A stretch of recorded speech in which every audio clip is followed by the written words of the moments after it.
Stage 6 with 210 kilometers from Rieti to Porto Sant'Elpidio, the route featuring the last categorized climb of this year's race before a descent towards the 14-kilometer circuit to be covered twice.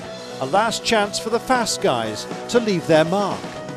He's taken a tumble in the Colombian Championships, and as a result nobody was expecting him to be quite so fresh and chipper, and he absolutely skipped up that snowy mountain yesterday and in fact humbled the likes of Nibali, Contador, Uran and the rest. Looked very, very comfortable in that position, and of course he is our leader and wears the blue jersey today. Not that you can see many of the jerseys with all the rain gear knocking around.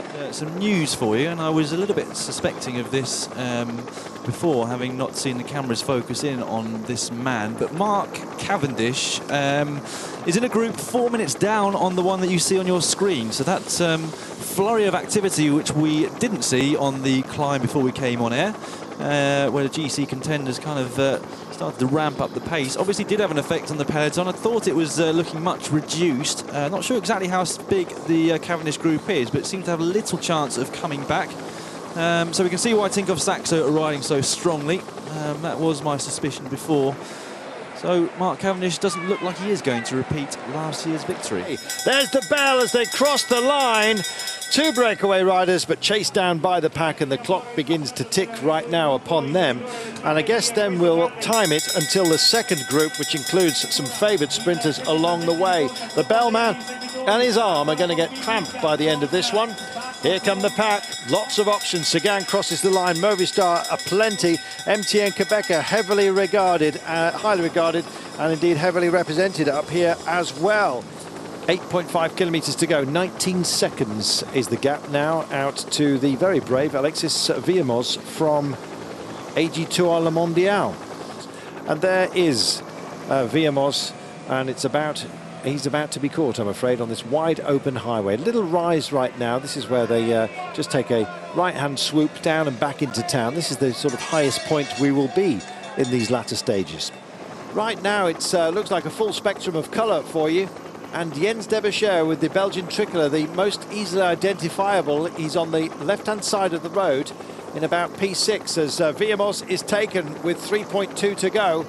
So there might be a brief hiatus until they get through some of these pinch points. There's a really nasty one coming up right now, Dan. Yeah, they take that right-hander fairly short, and it's Bodnar from Tinkoff-Saxo who's driving things along the front.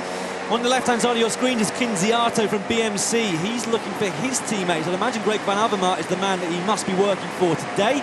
My outside pick for a stage win. And then we've got the MTN-Qhubeka train just behind that, lining themselves up on the right-hand side towards the front of this peloton right now. 4 riders in a row for MTN-Qhubeka. Can they pull this off today?